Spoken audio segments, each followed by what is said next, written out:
প্রজেক্টের ভিতরে সবচেয়ে বড় প্রজেক্ট ছিল আমার এটা। এখন আছে এটাই বড়, কিন্তু সবচেয়ে দুঃখের বিষয় ছিল এই প্রজেক্টের মধ্যে অনেকগুলো বস্তা আদা মাঝে মাঝে পচে গেছে। এরা অতিরিক্ত রোদ্রের কারণে বস্তা অনেকগুলো আদা পচে গেছিল। এগুলো আবার নতুন করে ঘুরে দেওয়া হয়েছে।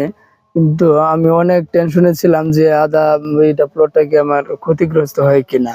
এখন দেখতেছি যে না, মোটামুটি এখন পর্যন্ত ভালোই আছে। 15 দিন পরে দেখছি আশা আলো একটু একটু পাওয়া যাচ্ছে। অনেকটাই ক্ষতি হয়ে গেছে আমার এখানে, কিন্তু মোটামুটি এখন দেখেন ভালোই। 15 দিন আগে কিন্তু এই অবস্থা ছিল না। এখন অবস্থাটা মোটামুটি ভালোই আছে। এখন বোঝা যাচ্ছে যে ঠিক আছে।